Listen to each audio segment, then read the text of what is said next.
ہر کسی کو اپنی ذات کی فکر ہے.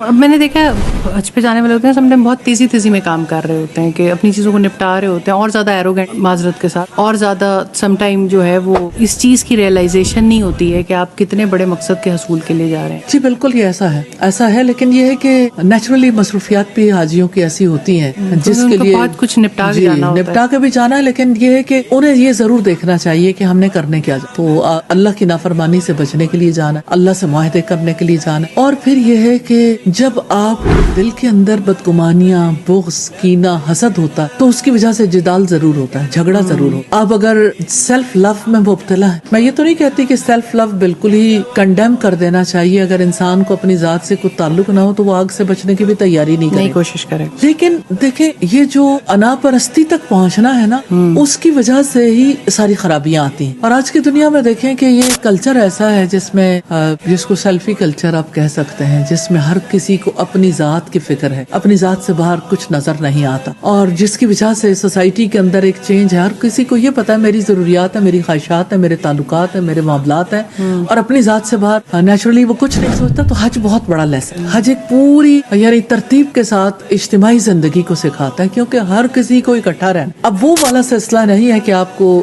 یعنی الگ تھلگ رہنے کا سلسلہ آپ اختیار کر سکیں، کیونکہ نیچرلی آپ نے گروپ لائف اختیار کرنی ہے. چاہے آپ عمرہ کر رہے ہیں، طواف کرتے ہیں تو آپ اکیلے تو طواف نہیں کریں گے، آپ سعی کرتے ہیں تو اکیلے تھوڑی کریں گے. اتنی بڑی مخلوق ہے اللہ کی جس کے ساتھ آپ سعی کر رہے ہیں. اور پھر اسی طرح سے اگر آپ منا میں راتیں گزارتے ہیں یا عرفات کے میدان میں نارملی یا مزدلفہ میں ایک کمرے میں رہ رہے ہوتے ہیں استاد، میں نے وہاں دیکھا ہے کہ بہت چیلنجز آ جاتے ہیں، مزاج فرق ہوتے ہیں، عادتیں فرق ہوتی ہیں. آپ کو کبھی عادت نہیں ہوتی اپنے روم کو شیئر کرنے کی، مختلف اپنے کمفرٹ زون کو چھوڑ کے جانا اور پھر لوگوں کے ساتھ ایڈجسٹ کرنا اللہ سبحانہ تعالیٰ کے خوف کے بغیر اور اس سے ثواب کی امید کے بغیر ممکن نہیں ہوتا.